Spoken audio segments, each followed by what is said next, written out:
Let's have a conversation.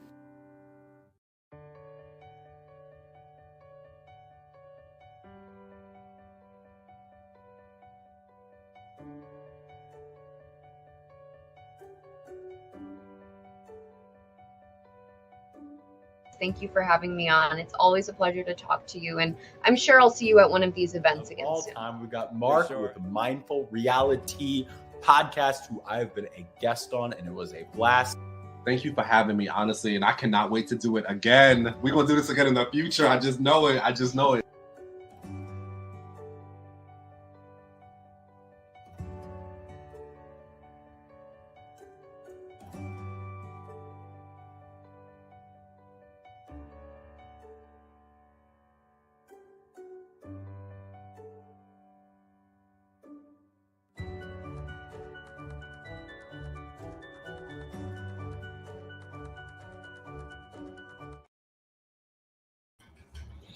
What's up, everybody? Good morning, Bill. Good morning, David. Welcome to this edition of Jared and Cirie versus Everybody, the show where we talk about how much we hate Jared and Cirie, and occasionally we might talk a little bit about Big Brother. That's what the show has become. That's what the fans are talking about. Me personally, when I saw the season, I was at the Big Brother premiere party. The Big Brother season 25 premiere party in New York City.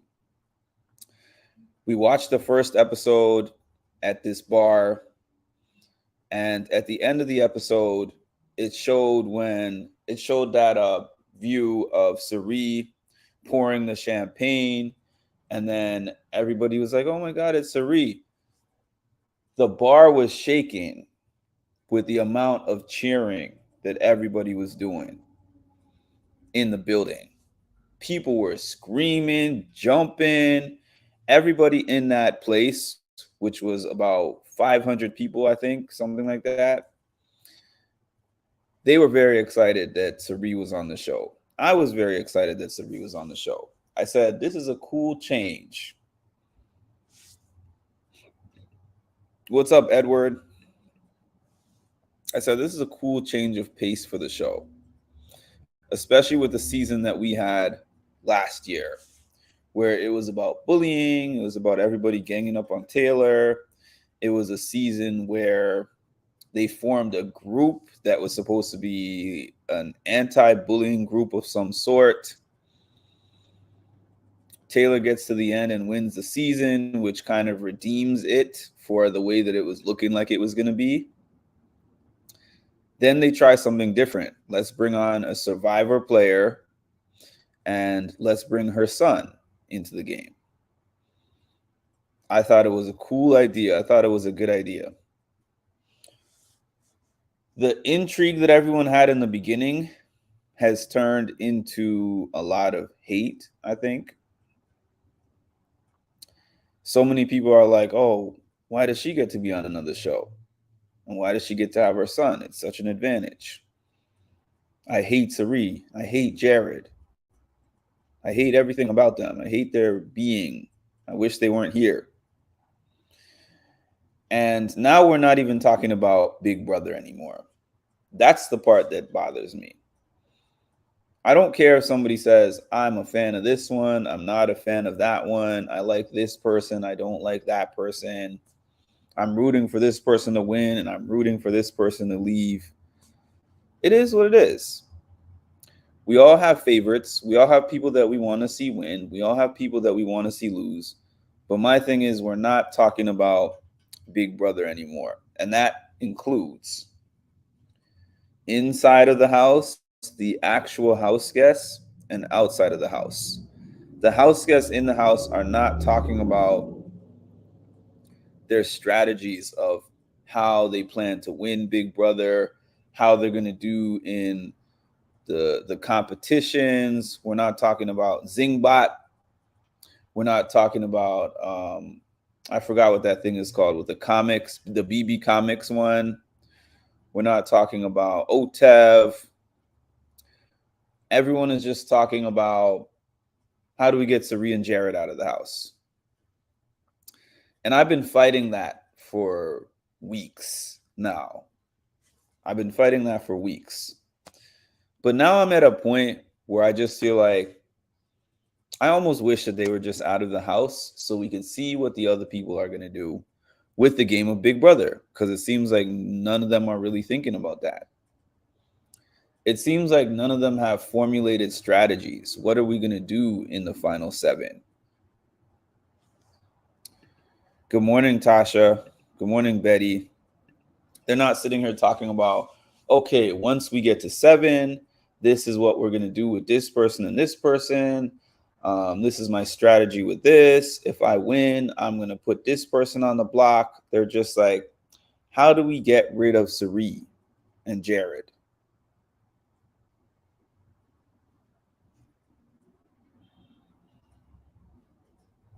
That's the main focus of everything right now, in the worst way. So, anyways, about the actual show, why I titled this Jared and Cirie versus everybody. As always, I woke up, I checked the feeds, I looked at all the Twitter pages that I recognize as quality Twitter pages that give good clips of everything that's happening. And that was mainly what the talk was about. Cirie, Jared, Cirie, Jared, Cirie, Jared. So the pulse of the house is that it seems like the only people who would consider voting to keep Cameron are Blue and Mimi. And that's a maybe. And that's a maybe, because I tend to think that they would only do that if they knew that other people were willing to do that.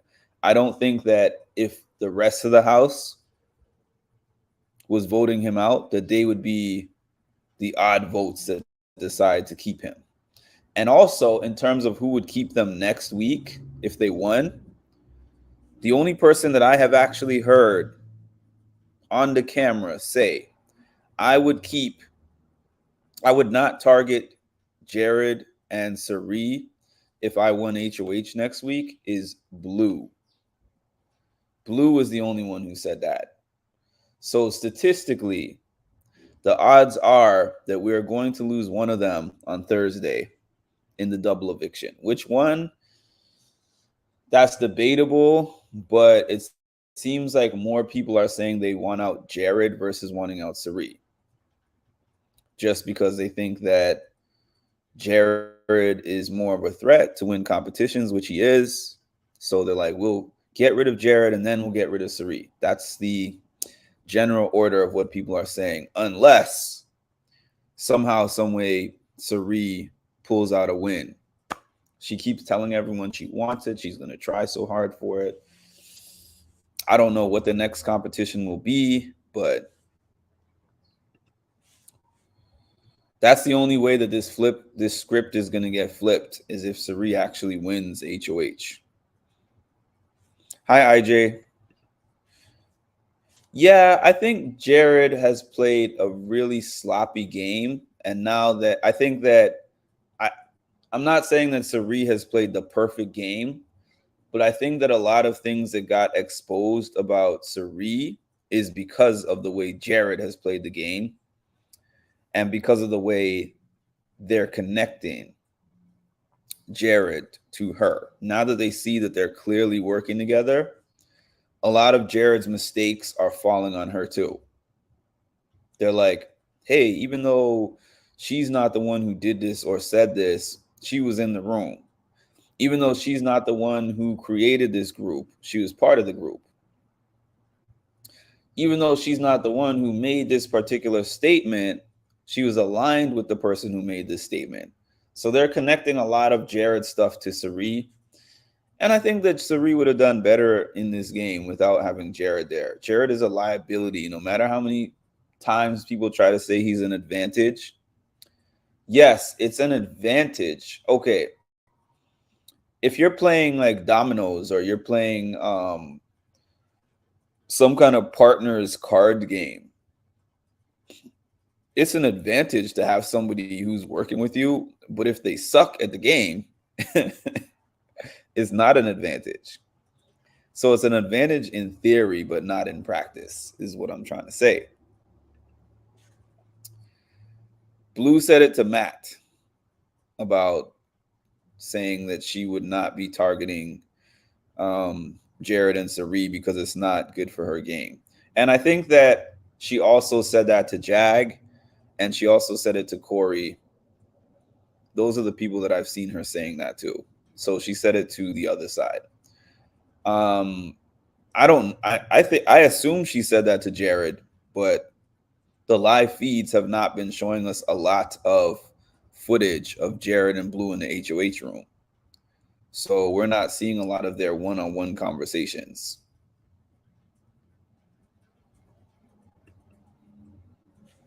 Yeah, I definitely consider Jared as a liability to her game. Even Izzy said that when she left the house. I've been watching a few of Izzy's exit interviews, and she's been saying how hard it was to play the game with Jared. She's like, I love Jared and everything, but Jared made both of our paths to winning more difficult. And Cirie said to Julie, she thinks that Cirie and Jared are going to be the next two. Jared and Cirie are only both still in the house because of Jared winning that HOH. Had Jared not won that HOH, he would probably be out the door already. So this Thursday, the twist could be over. I can't see too many scenarios where the twist is not over. The one thing about Corey literally said, anybody can win that HOH except for Cirie. Corey was like, I'll feel comfortable with anybody winning that HOH with the exception of Cirie. So now every conversation that I'm watching Cirie have with these people is really a formality conversation. Even he knows it.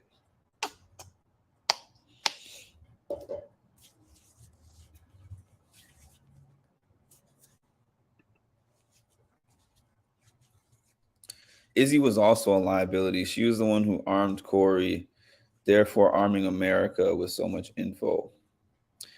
So I consider Izzy somewhat of a liability, but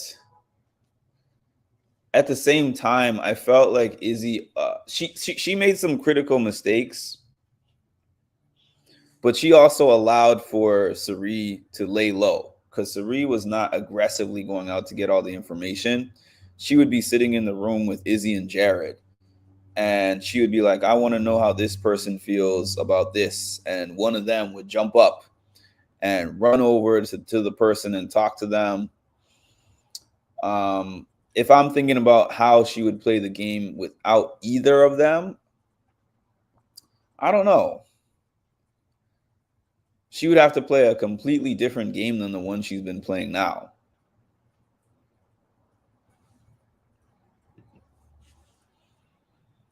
Mark, you wouldn't believe me when I say this. I feel that almost everyone minus who deserves the money.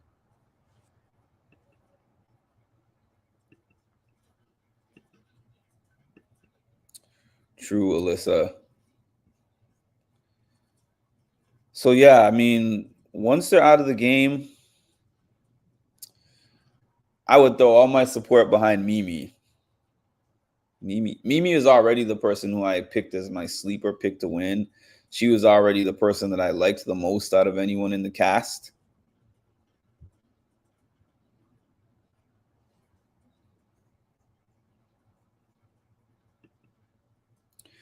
You meant that almost everyone minus a few people deserves the money.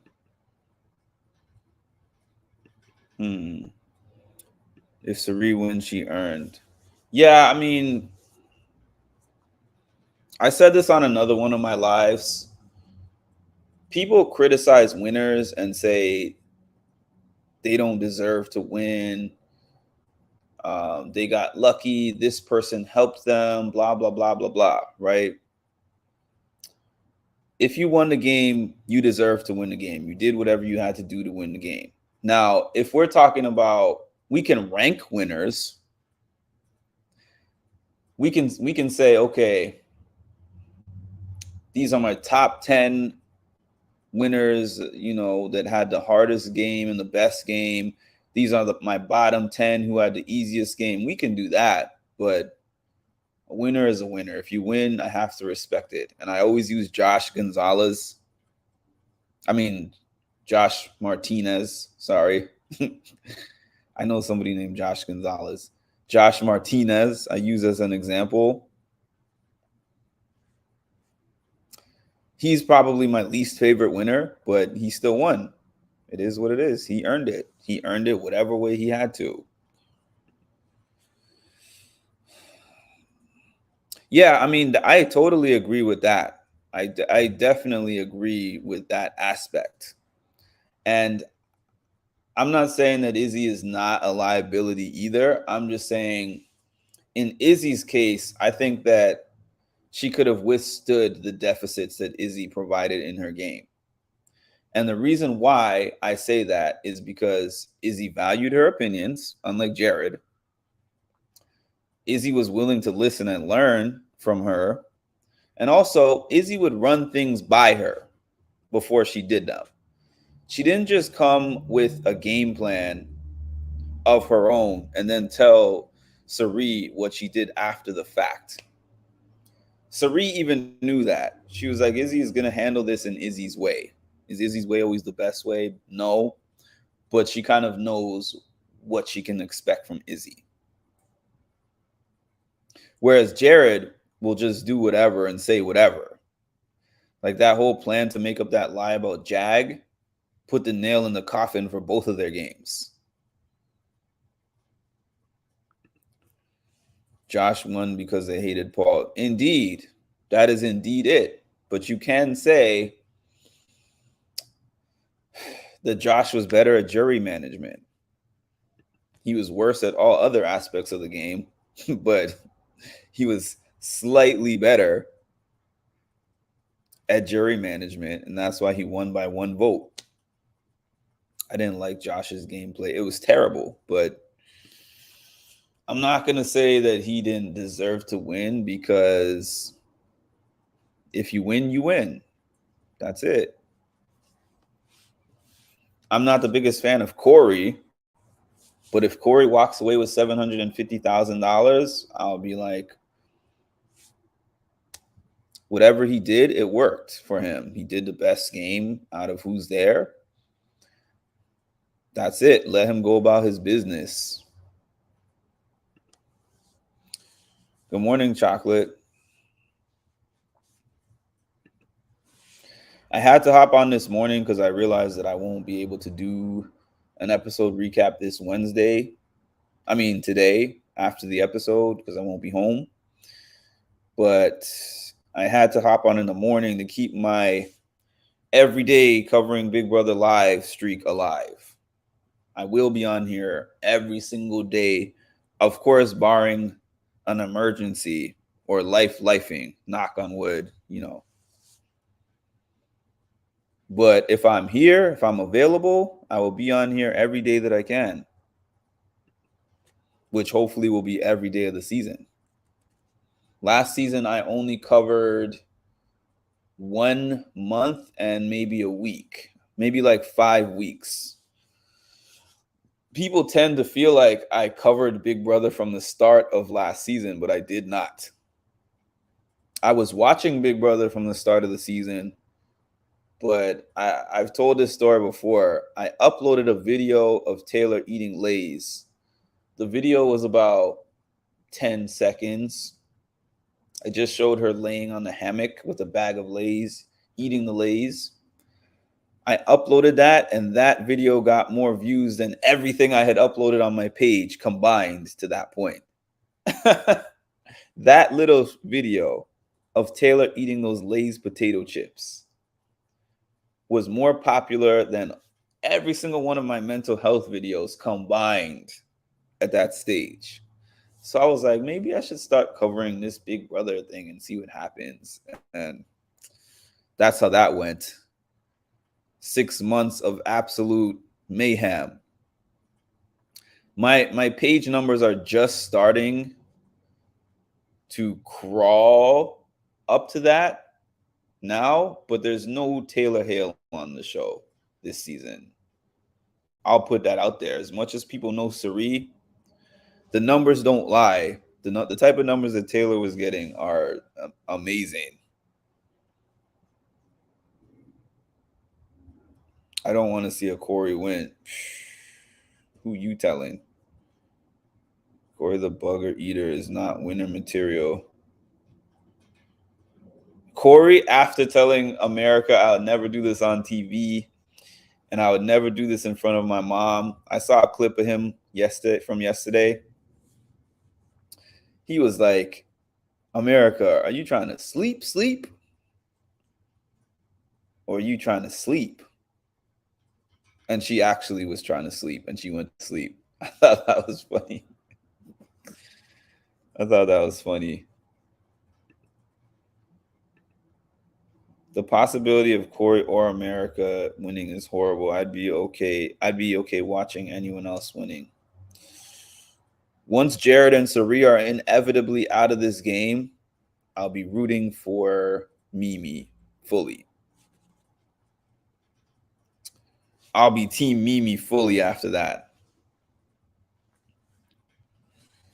I'm not rooting for Jared to win the game. I'll be honest with that. I'm not like Jared has not played the game well. His reads on the game are terrible. He has been such a liability for his mother. I wanted Cirie to go far. I hope Cirie at least makes jury. That's all. If she makes jury, I'll be very impressed. And I know people will say, oh, she had Jared and she had Izzy. No, I will say she made it to jury in spite of Jared and Izzy.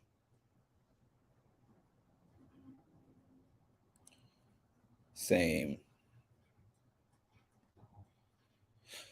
Taylor handled herself so well. Kira, you were on my other channel, right? I think I remember you from my other channel, if I'm not mistaken.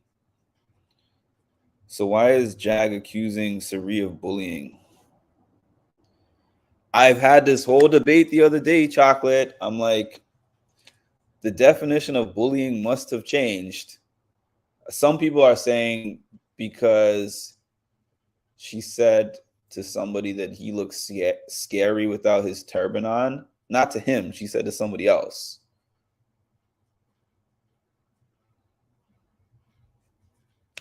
But beats me.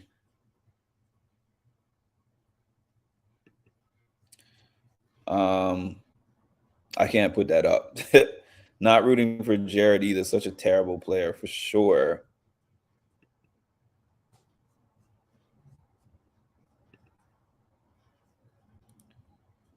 Yeah, I agree. I agree that it's I think that that's what it is. When I was saying I was so confused the other day about what they were calling bullying, I was actually having this conversation with my mom the other day. And I mean, even her generation of bullying was nothing. Like nothing was considered bullying in her day. In my day, like when I say in my day, I mean in my school days, I'm really thinking of a lot of things that happened to me would be considered bullying and people would be expelled. Now, do I think that more should have been done in certain instances, especially the ones that were surrounded by race? Yes.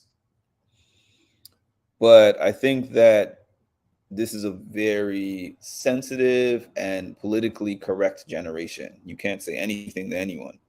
Everything is bullying. People need to be quiet about the other thing. Didn't they have? They had twins. They had twin twist. They had a father and daughter. Nobody had received this much hate as Jared and Cirie. There's really no one I'm rooting for except for wanting to Cirie get far in the game. I saw the feast. I guess she's really into white guys. That's her fan. They are her fantasy to have multiple at the same time. Everybody chalks up all these things that America is saying as jokes. I have my own thoughts about that. That's not bullying. Taylor was bullied. I hope someone challenges him once he's out of the house. We'll see. I will say one thing. This is probably going to be one of the messiest Big Brother off seasons of all time. And when we're talking in November, I'll roll this clip back of me saying that this is about to be one of the messiest off seasons in Big Brother history. No doubt about it. Jag is a hypocrite and should have gone home. Me too, Mark. It was traumatizing during my school days. These newer generations are very sensitive. I'm Gen X and I have to roll my eyes sometimes. Even from where I am as a millennial to Gen Z has changed quite a bit.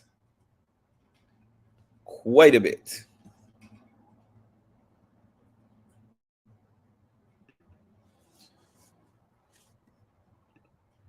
Jaguar said the house guests were bullying Bowie for laughing at the awkward things that she does. He misuses that word a lot.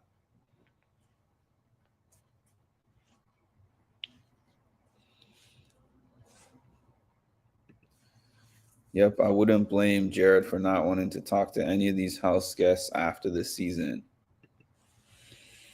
I wonder, will the theater kid have... what's his name? What is his... Todrick. He probably will. I mean, I don't know how many of them would go, but he's probably going to make it available. It started with millennials. I don't remember anybody getting in trouble in my school for bullying. Like, the only time I can think of somebody getting in trouble for bullying is if it was some kind of a physical thing where somebody got beat up physically. But any other definition of bullying, nobody got in trouble in my school for bullying. And it had to be like a group, like a jumping or something too. It wasn't a one-on-one thing where somebody just bullied somebody else, one person and one person. They would just be like, oh, apologize to each other and move on. I don't recall ever seeing anyone getting in trouble for bullying.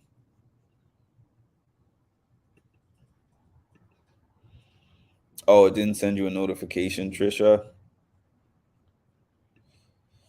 Can you imagine what the season would be like if we had the Cliff Notes?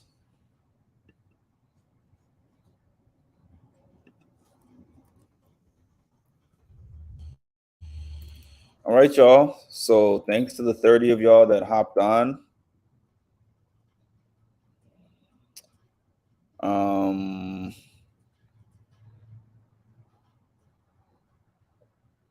I might hop back on in the afternoon, depending on what's going on in the house. Once again, I won't be here in the evening after the episode, but I will definitely be here Thursday for the eviction night, for the double eviction night. We're going to chop it up then. I'll probably come by in the afternoon because I like doing my 2 videos per day. And since I won't be available to do my video at night after the episode, I'll hop on in the afternoon once everyone wakes up in the house and they start having their conversations. Hopefully they give me something new to talk about. I doubt it. It'll just pretty much be another catch-up session for those of you who missed my live morning session. And I hope everyone has a great day. Be great at whatever you do. Don't compare yourself to others. Comparison is the thief of joy. And just be you. There's only one you. You don't have to fight for that position because you were born with it.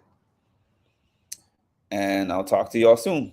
So you literally were one of my very first followers. And then when you followed me and I, followed back, I was like, this dude is cool. Like, if they say talk to your manager, you just say, you know what, talk to the hand. You don't need to be on my podcast.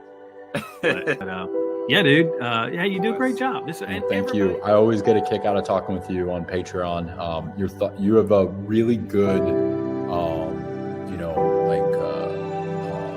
view on everything. That wasn't planned. You know what? Thank but you. I like this Canadian. I Well, like this one. well, thank you.